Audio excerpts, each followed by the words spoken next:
captured the world's imagination quite like ancient Egypt, with grand pyramids, massive obelisks, and an entire valley of burial chambers for royals. It's surprising that more of their culture hasn't survived. However, in the 18th dynasty in ancient Egypt, Hatshepsut, a few years into her regency, she shocked the nation by dropping all titles and honorifics that only women held and took up the title of Pharaoh. She even dropped the feminine ending T in Hatshepsut and became His Majesty Hatshepsut. The transition didn't stop there. Hatshepsut then began to order all carvings and paintings and anything depicting of him to be carved with male bodies. Statues even sported a fake beard. Hatshepsut was not thought to be trans, but she did demand the same power as a king. She was only the third woman in ancient Egypt to be pharaoh, and the first to gain full power under this title. Cleopatra, possibly Egypt's most famous ruler, was the only other known woman to have the same amount of power, and that wasn't until 1400 years later. Hatshepsut ruled for 20 years and is considered one of the most successful pharaohs of the 18th dynasty. Unfortunately, Thutmose III destroyed many of Hatshepsut's works, tiles, and he did this because ancient Egyptians believed that to be forgotten by the living means that your soul would no longer have an afterlife. Thutmose III was most likely ashamed of his mother's action and wanted to erase her from his memory and history, and also maybe claim her works as his own. Hatshepsut's tomb was discovered in the 19th century, very well preserved. The mummy was even prepared and wrapped as a male. Whatever the facts within the controversy, what does remain true is that he or she succeeded in leaving his or her mark as a strong female leader who refused to be the second most powerful during her reign. Most scholars believe that Hatshepsut's actions were only meant to display her authority as queen and ruler of Egypt. However, her son's reaction to it all does make a strong case for her, or him,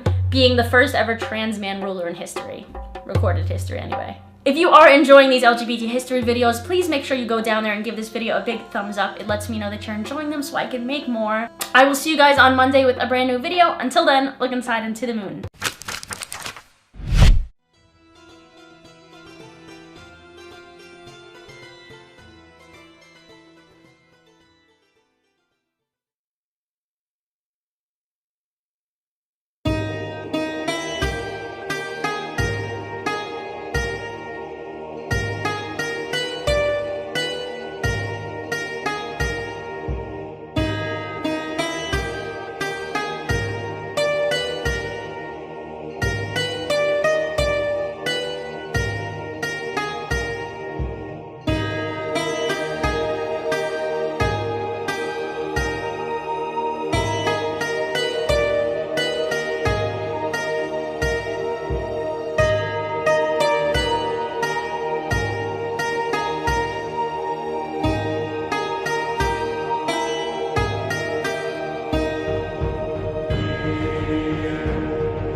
Hatshepsut's story begins here at the temple of Deir el-Bahri, across the river from Thebes, the ancient religious capital of Egypt. 170 years ago, a young Frenchman, Champollion, walked down this corridor. Having cracked the hieroglyphic code, he became the first man in 2,000 years to read Hatshepsut's name, as Egyptologist Dr. Bob Breyer explains. When Champollion came here, he uncovered a mystery. There were two kings on the wall. Now, one of the kings he knew, Thutmose III. He had seen his name up and down the Nile and knew he was a great king. But the second one he had never heard of, King Hatshepsut. Now, the thing that puzzled Champollion was that wherever there were two kings together, Hatshepsut was always taking the place of honor in front of the other king. Then things got really weird. This is his journal. This is Champollion's journal. And over here, he recorded the inscriptions, the cartouches, the names. And he noted that wherever there was the bearded pharaoh, the verbs and nouns were in the feminine. There's Hatshepsut. She's wearing the beard of the pharaoh. And that's no miniskirt. That's the kilt of the king of Egypt. It was all confusing, and Champollion never figured it out. It took Egyptologists another 100 years to do that. Hatshepsut, the queen of Egypt, had decided to wear men's clothing and declare herself pharaoh. Hatshepsut's father was buried in a tomb that had been cut into the mountain. This is where the treasures of Tutankhamun were discovered and where Ramses the Great was laid to rest. All because of Hatshepsut's father, the pharaoh Thutmose I. 1,000 years before Hatshepsut was born, the pharaohs were buried in pyramids in the desert. But by the time Hatshepsut's father was king, all the pyramids had been robbed.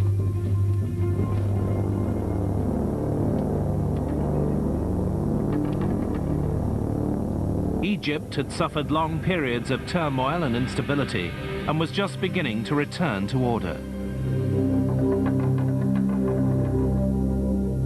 Hatshepsut's father needed a place where he and his treasures could be buried safely.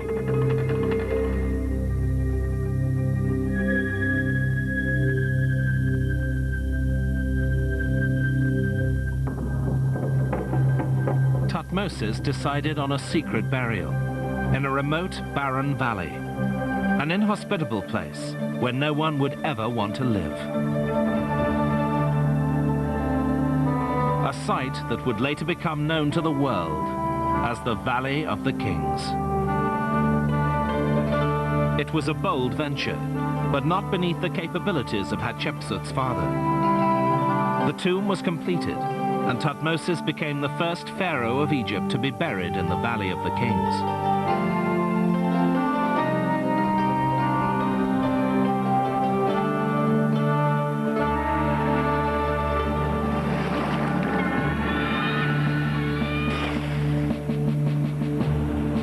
Thutmose was a fearless military commander. As soon as he became pharaoh, he led an expedition south into Nubia, now the Sudan, to quell a rebellion.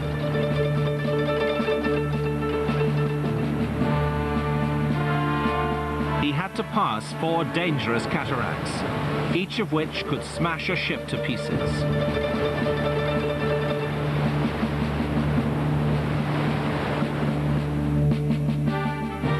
He led his troops deeper into Nubia than any pharaoh had ever done before, to defeat a confederation of Nubian tribes.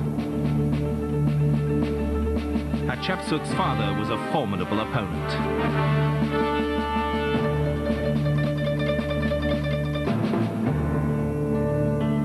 Thutmose and his queen had 5 children, but Hatshepsut was the only one to survive her parents. It was in Hatshepsut's veins alone that pure royal blood flowed. But could a woman become king of Egypt?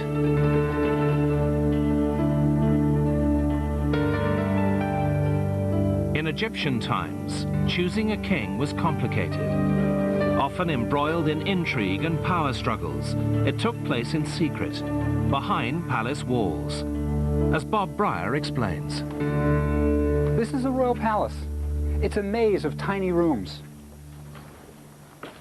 You see, the king had several wives, so he wanted plenty of space. Here's a throne room. It's where the king would have held audiences. It's amazingly small, isn't it? But the walls were mostly mud brick, so they couldn't hold up a really big ceiling. But wait till you see the bathroom.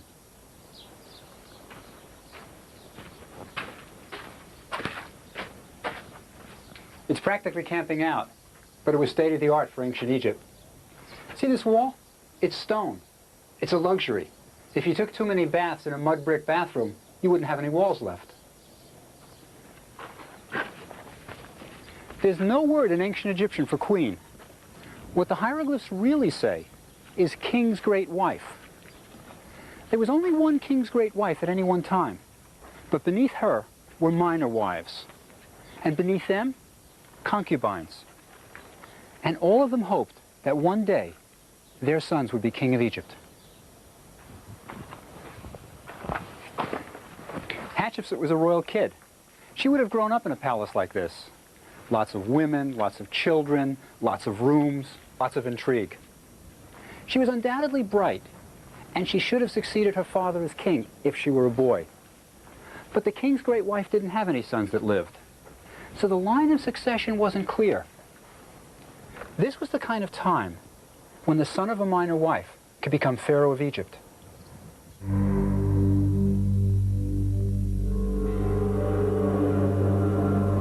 When Hatshepsut was 12, her father died.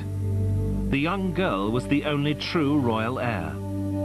But Egypt needed a king, so Hatshepsut was married to Thutmose, her half-brother, who had been named after his father.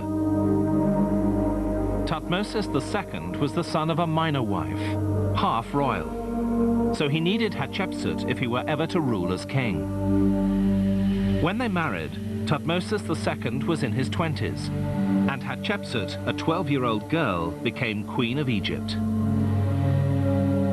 Thutmose II was hardly an outstanding pharaoh. His mummy suggests he was a far cry from the kind of man an Egyptian woman would have dreamt of. He was an unhealthy, frail man with little musculature. He was in his 40s when he died. Bald, his body dotted with scabs. He built no great monuments, raised no obelisks to the heavens, and conquered no foreign lands. He never accompanied his army on campaigns. It could be said he was the exact opposite of Hatshepsut's father. The best that can be said of his reign is that it was uneventful. This must have been difficult for her, raised in a palace where great deeds and bold innovations were the norm. She and Thutmose had only one child, a daughter, Nefertiti. By the time Thutmose died, they were in their 20th year of marriage. Hatshepsut was now 32 years old, and she was free. The mother of a young daughter, Queen of Egypt, and in the prime of life. Now she would show Egypt what the daughter of a great king could do. She began the most incredible building program any queen had ever undertaken. Deir el-Bahri was Hatshepsut's mortuary temple, where she could be worshipped after her death. A building like this was unprecedented. Egypt must have been stunned.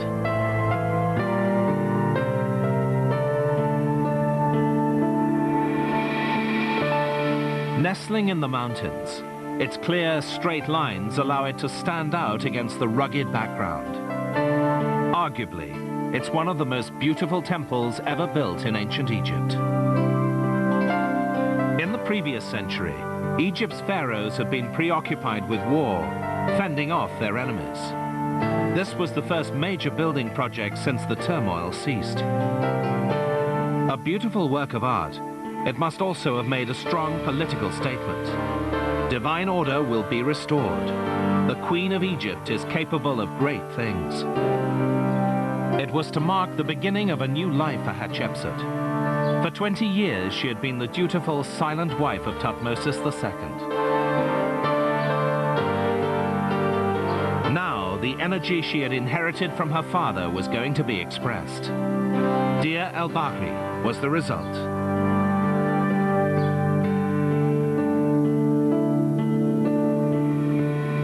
Once again, royal workshops began producing official sculptures of the ruler of Egypt.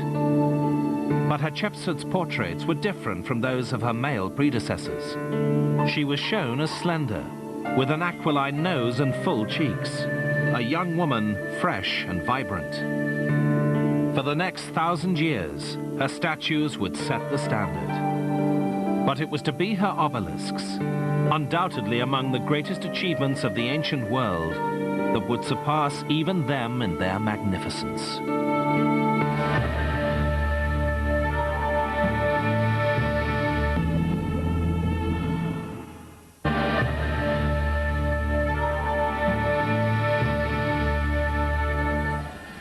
Hatshepsut was especially proud of the magnificent obelisks she erected at Karnak Temple.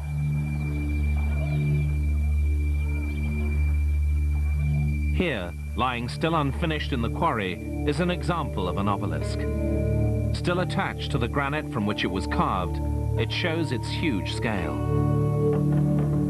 Every Egyptian obelisk was cut from the same granite quarries in Aswan, located around 250 kilometers south of Thebes. Granite was the only stone strong enough for such a tall monument. Its construction was an incredible feat. You can still see the channels where workers pounded for months to free it from the surrounding rock. Hatshepsut's 2 obelisks were completed in just 7 months. She recorded their transportation to Karnak on the walls of her temple at Deir el-Bahri. The obelisks were dragged on sleds to the riverbank and placed on one barge end to end. It must have made an extraordinary sight. Once at Karnak, the obelisks, over 30 meters high and weighing 350 tons, had to be erected.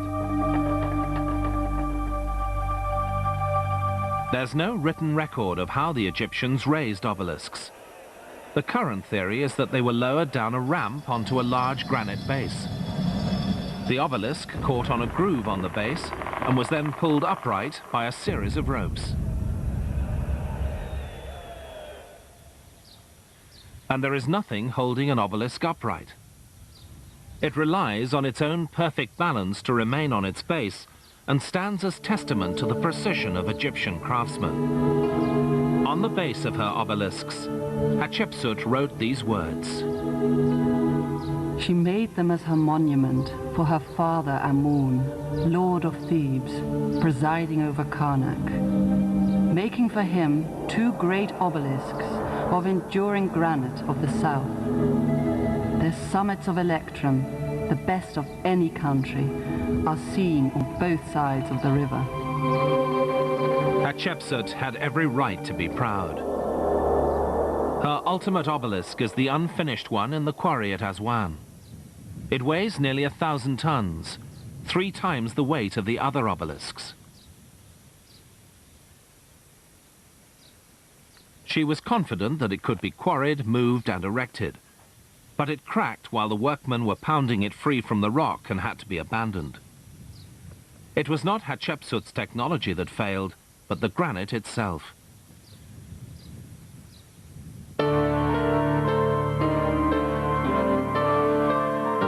To achieve great things, she needed the talent of outstanding people, and Hatshepsut was to rely on one such man, Senmut.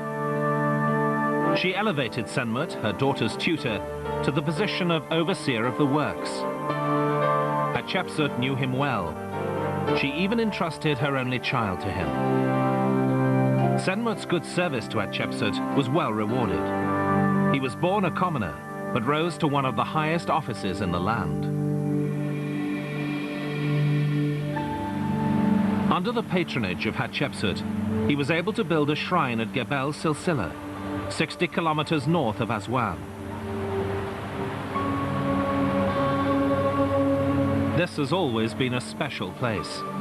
Gebel Silsila means mountain of the chain, and legend has it that in medieval times, the Egyptians placed a chain around one of the huge rocks on the riverbank and stretched it across the Nile to stop ships from passing. The nobility had private chapels carved along the banks of the Nile to gain favor with Sobek, the crocodile god. This was where the rich and illustrious of ancient Egypt came to flaunt their wealth.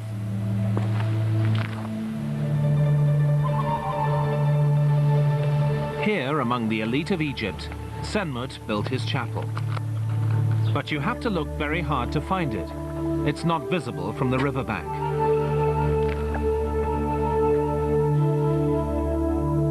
Tucked away in the rock cliffs, its view of the Nile is superb. Though not much remains of the inscriptions, there is just enough of his titles to identify the name Senmut. As Egypt prospered under Hatshepsut's reign, there was a cloud appearing on the horizon. Her late husband had had a son by a minor wife. Thutmose III, her stepson, named after his father, was heir to the throne.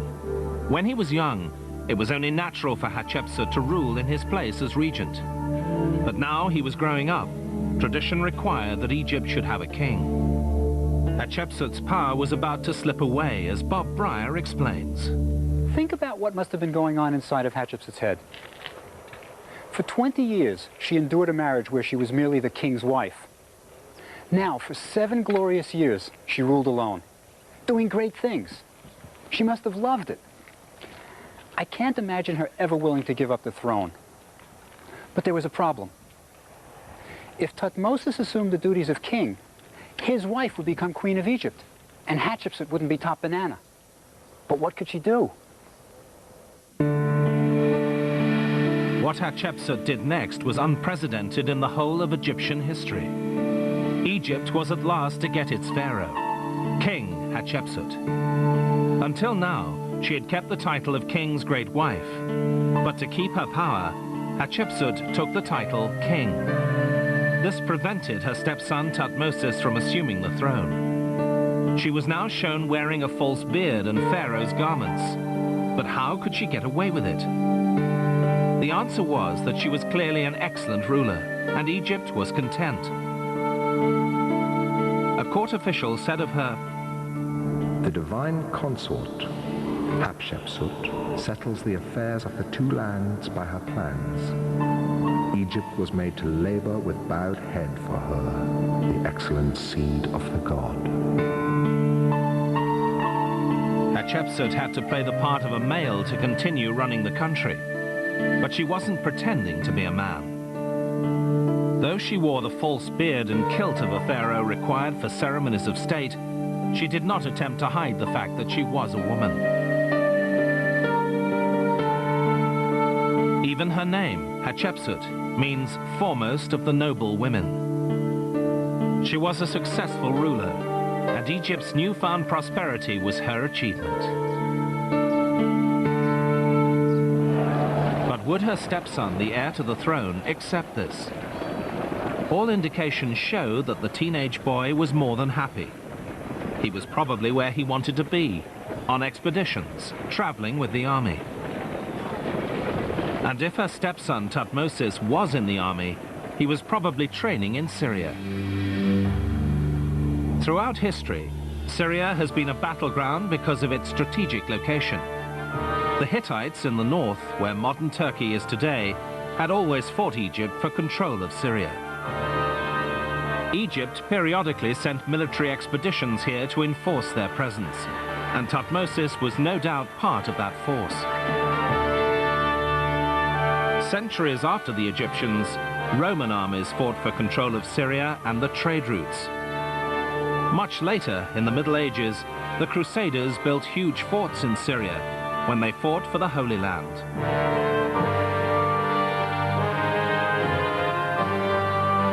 The military was a perfect place for a pharaoh in training. Thousands of soldiers had to be fed, paid, controlled, inspired. An ancient army wasn't just a fighting force. It was a huge bureaucracy that had to be administered.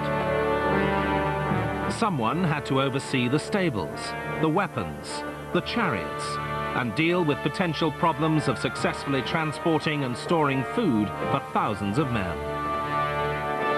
Thutmose would have witnessed all of this. If you could run an army, you could certainly run a country. As Thutmose would later show, he was content where he was. This too suited Hatshepsut. Back in Egypt, she was the undisputed ruler. If Hatshepsut had been a good queen, she was unsurpassed as king. 1 year after becoming pharaoh, she sent a trading expedition to the distant land of Punt. This was a bold and dangerous venture that took tremendous organization. No pharaoh had sent a trading expedition to Punt for centuries. The expedition marched from a base near Thebes for 150 kilometers on a desert road through an area known as the Wadi Hammamat. Supplies for the trip had to be transported by donkeys, and each night the expedition camped by wells to refill their water skins.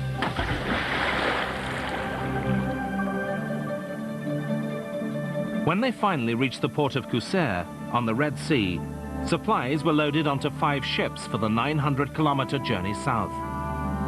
The Egyptian sailors were used to the Nile, where they could always see land. So on their Red Sea voyage, they sailed within sight of the coast.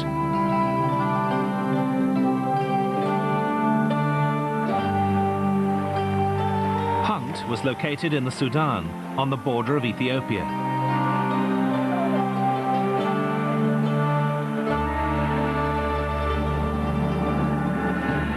Hatshepsut recorded the great adventure on the walls of her temple.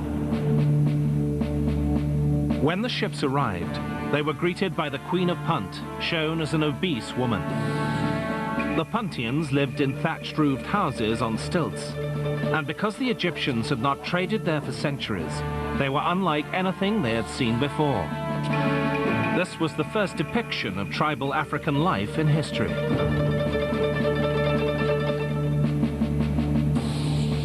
The transaction seemed to have gone well.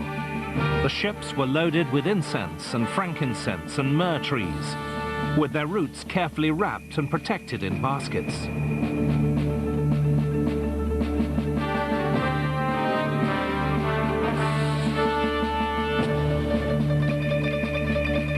Only a prosperous, well-governed country could attempt an expedition of this magnitude. This was indeed Hatshepsut's Egypt.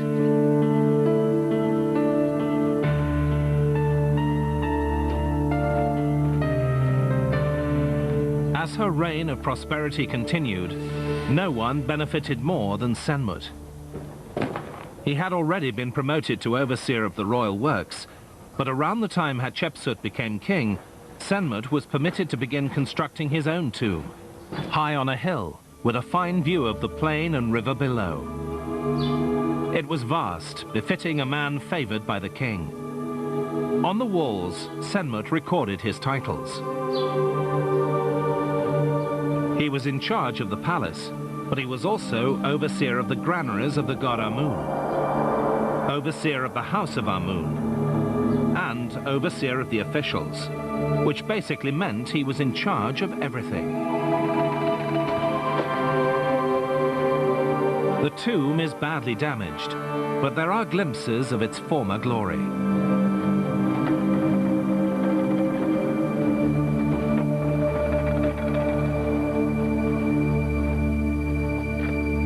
Inside the tomb are caves, and Senmut may have intended to use one for his burial.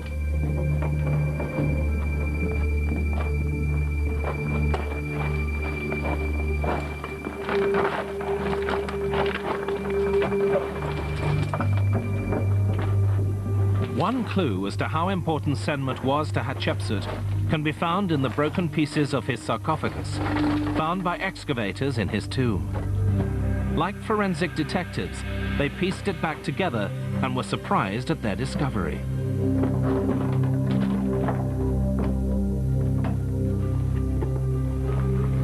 Hatshepsut had given him her own sarcophagus to be buried in. The sarcophagus was in the shape of a cartouche, the oval encircling a royal name. The inscriptions, once for a royal female, had been altered and spelled out the title Overseer of the Granaries of Amun, Senmut.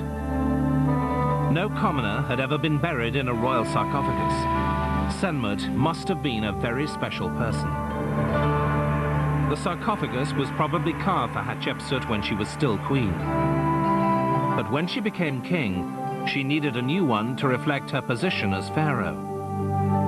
So she gave her queen's sarcophagus to Senmut so he could rest in it for eternity in his stunning tomb.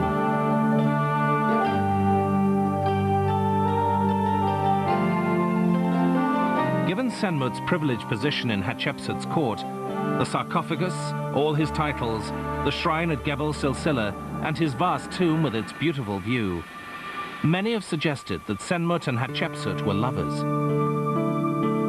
This might explain why Senmut remained a bachelor all his life, which was very unusual in ancient Egypt.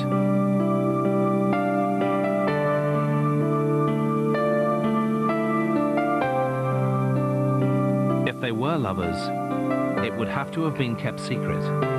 He was a commoner, and she the ruler of Egypt. But is there any evidence to prove that they were lovers? The workmen building the temple at Deir el-Bahri have left a clue as to the nature of the relationship between Hatshepsut and her favorite Senmut. As the men worked in the heat of the day, they would rest in the shade of the unfinished tombs that dotted the hills. While they ate their lunch, they would frequently sketch on the walls.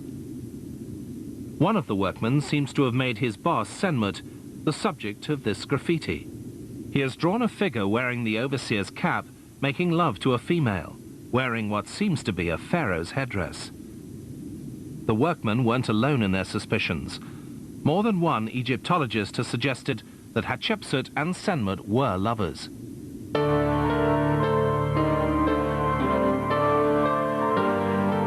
The workmen at Deir el-Bahri had especially good reason to suspect this love affair. On Hatshepsut's temple, Senmut appears dozens of times, usually shown worshipping Hatshepsut. No commoner ever appears so many times on a temple wall. Senmut and Hatshepsut's relationship must have been a close one.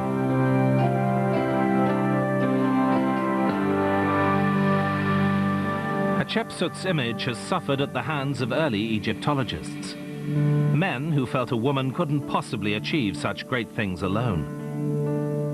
Herbert Winlock, who excavated Deir el-Bahri in the 1920s, believed that Senmut was the power behind the throne, directing the course of Hatshepsut's reign. Winlock certainly was not endeared towards him. He said, Senmut must have been a conniver, if not an actual instigator, for it's difficult to see how any such course could have been successful without the assistance of the High Steward. But Winlock was wrong. Senmut needed Hatshepsut, ruler of Egypt, to further his career. She didn't need him. But it's prejudice like this that led Egyptologists to view her as a passive figure.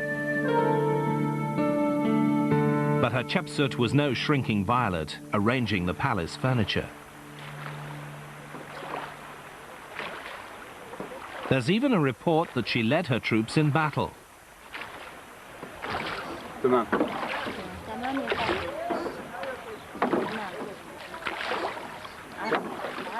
The evidence can be found on Sahel Islands south of Aswan.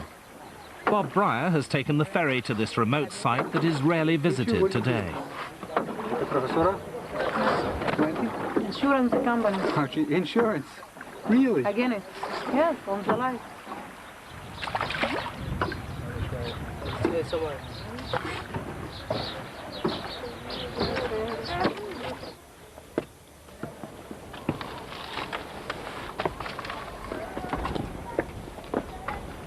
Here, there's at least one eyewitness to Hatshepsut's military exploits.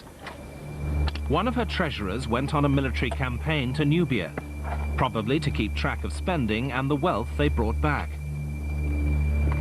On his return, he stopped on the island.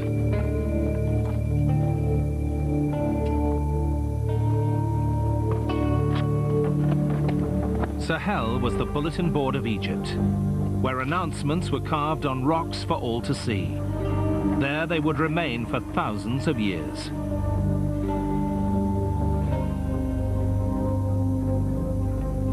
T, the treasurer, was so impressed with what he saw of Hatshepsut in Nubia that he inscribed an account of it on a rock.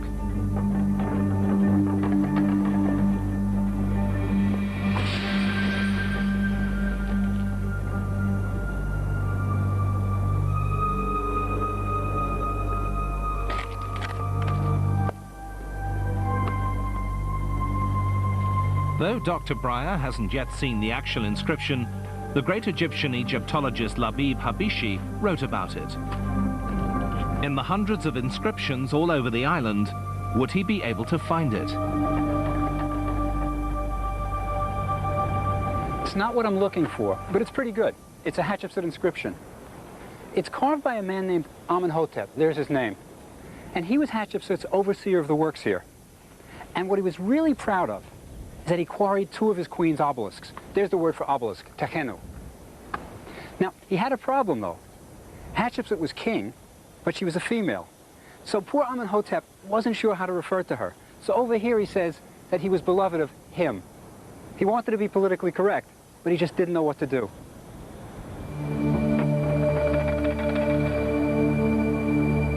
Bob spent many hours among the rocks searching in vain. He wasn't able to find what he was looking for amongst the hundreds of inscriptions here at Sahel. But it's not this particular inscription's location that's important, but what it tells us.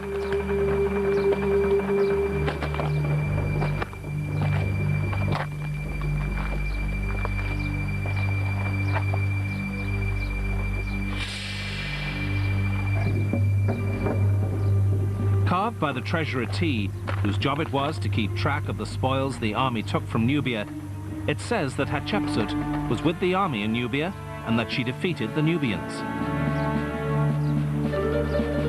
T actually saw Nubian chiefs that had been captured and brought before Hatshepsut. It proves she was no pacifist. Hatshepsut was king of Egypt. Her power was absolute.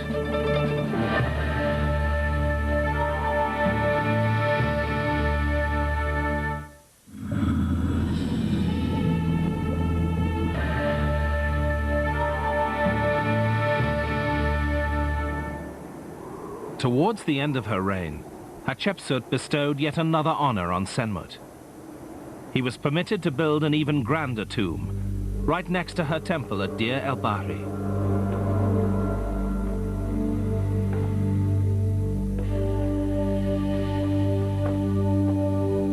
It was extraordinary for a commoner to have a burial within the precincts of a royal temple. But as we've seen, Senmut was no ordinary man.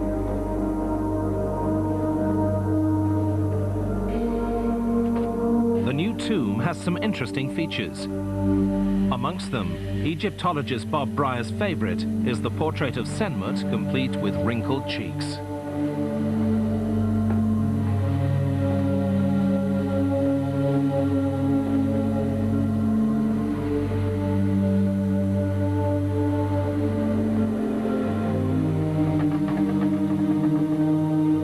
This is the first astronomical ceiling in history. They've even got the constellations. After Senmut, pharaohs in the Valley of the Kings would copy this. It's really neat.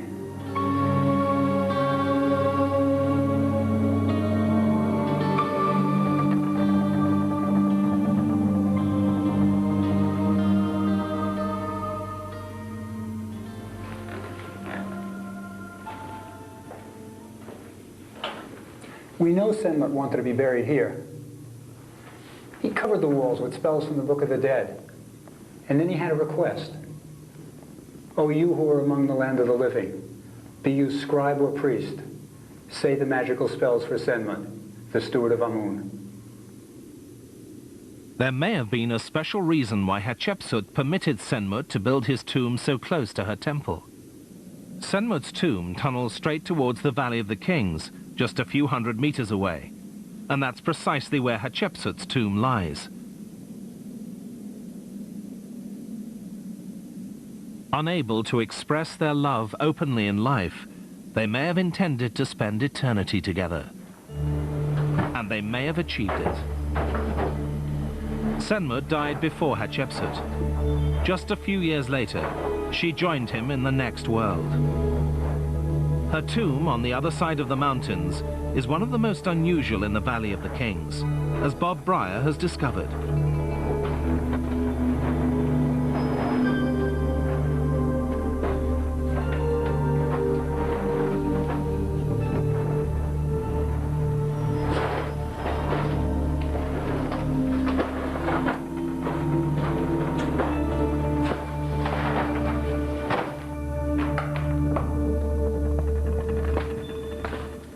This is Hatshepsut's tomb.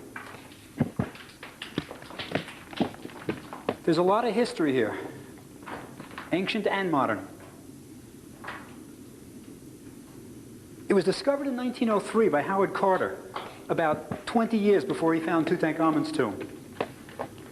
But when Carter found it, this tomb was full of rubble, washed in by the occasional rainstorm that hits the Valley of the Kings. It was as hard as cement, and his workmen had to chip it out with pickaxes. It was one of the most difficult excavations in the history of the valley.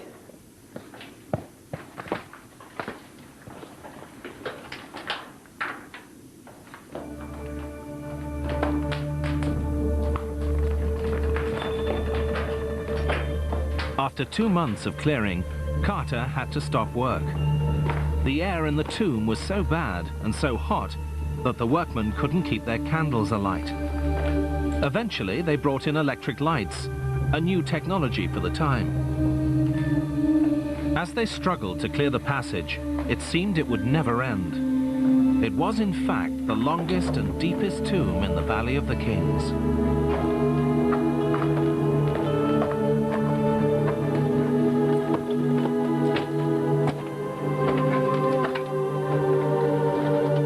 In the early days of construction, Hatshepsut's workmen had hit bad rock that wasn't suitable for carving wall decorations.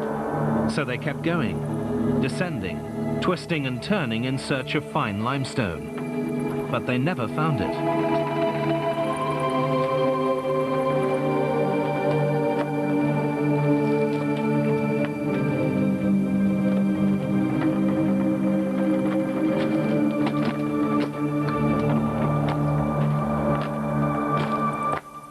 As Bob Breyer descends to find the burial chamber, he was halted by the same thing that stopped Howard Carter. Recent rains had washed rubble into the tomb and blocked the burial chamber.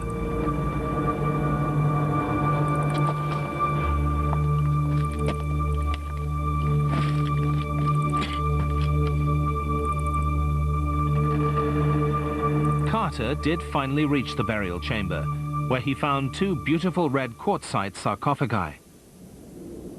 One inscribed for Hatshepsut and one for her father. She had opened her father's tomb and had had his mummy removed to her tomb for reburial. In death, as in life, Hatshepsut wanted strong men close to her. After Hatshepsut's death, her stepson Thutmose III at last became pharaoh. All his years of training in the army served him well. He was the greatest military hero in Egypt's history. During his 33 years as king, he led 17 military campaigns personally. Palestine and Syria were subdued, and Thutmose pushed far to the north, crossing the Euphrates into modern-day Iraq. The new king was able to achieve these military successes because Hatshepsut had maintained the army. He inherited a prosperous, well-governed country. He could have sat back and begun to construct great monuments to his glory. But Thutmose III was not interested in building. He seems to have been most comfortable leading his army, and this may well explain his relationship with Hatshepsut. While she was ruling as king, he was satisfied to lead the life of a military man.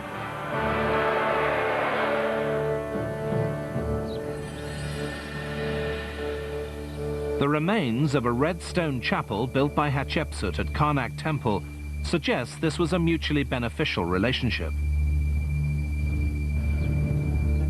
The dismantled blocks, awaiting reassembly by French Egyptologists, bear the names of both Hatshepsut and Thutmose, and they're shown side by side as co-rulers. They certainly weren't competitors. But after Thutmose had reigned for 20 years, there seems to have been a change of heart, and Hatshepsut's Red Chapel was dismantled.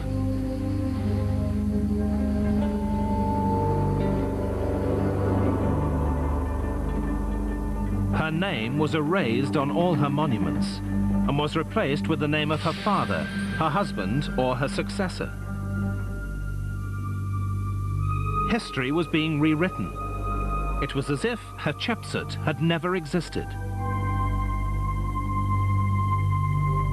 Egypt had decided it could not have had a woman as king. It was not the traditional way. It upset the divine order. But history has a way of evening the score.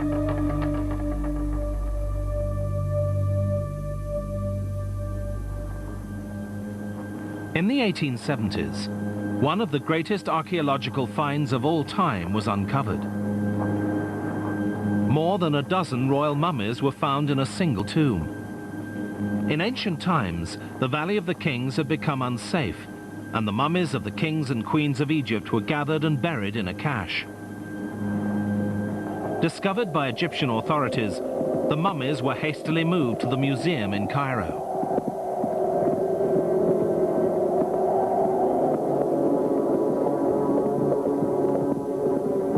Among the dozens of great Egyptians in the cache were the mummies of Thutmose I, the Second, the Third, and Ramses the Great. Several of the mummies were unidentified. Could two of them have been Hatshepsut and Shendyt?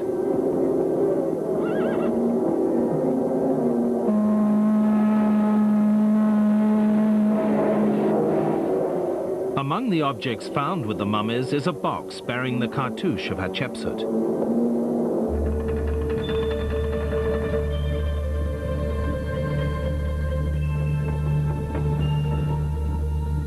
Inside is her liver, removed by the embalmers during mummification.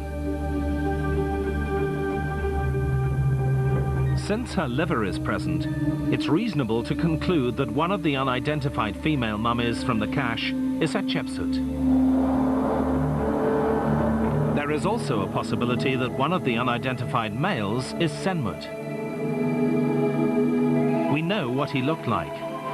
Ancient artists have left sketches of him, all with a slight double chin, a sign of prosperity. But they also show distinct lines on the cheeks, which is unusual.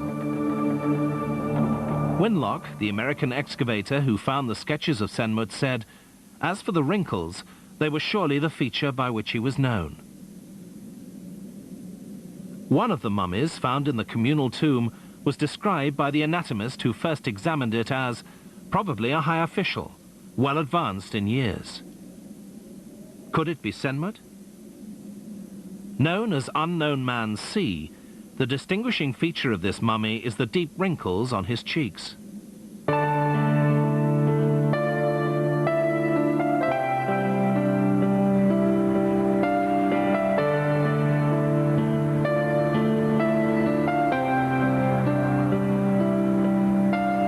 Despite the tomb robberies and the long-ago moving of mummies, Hatshepsut and Shendyt may at last have found peace. They may now rest in the same storage room in the Egyptian Museum in Cairo, closer to each other than they had ever hoped.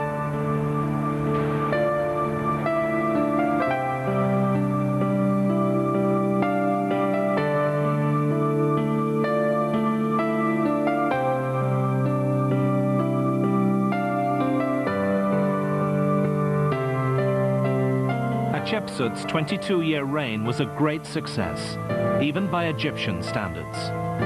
She initiated bold trading expeditions, monumental building projects, and successful military campaigns. It was a time of great prosperity for Egypt. Yet Hatshepsut's name was eventually erased by the very man she groomed to follow her as Pharaoh of Egypt. Why, after 20 years, did Thutmose III attempt to destroy the memory of Hatshepsut? It probably wasn't vengeance, as some have suggested. It had, in fact, to do with the notion of divine order in ancient Egypt. The concept of kingship that allowed pharaohs to be many things, warriors, builders, diplomats, administrators, could not permit it to be recorded that a woman had been king. The crime she seems to have committed, one that caused her name to be omitted from the lists of the kings of Egypt, seems simply to have been that she was a woman. But Hatshepsut is not that easily forgotten. Today, one of the most beautiful temples to be found in Egypt is Hatshepsut's temple at Deir el-Bahri. And the tallest obelisk in Egypt's history is Hatshepsut's obelisk, located at Karnak Temple. Almost as if she could foretell the future, Hatshepsut wrote, "Those who shall see my monuments in future years and shall speak of what I have done, beware of saying, 'It did not happen,' nor say, 'It was a boast,' but rather, 'How like her this is, how worthy of her father.'"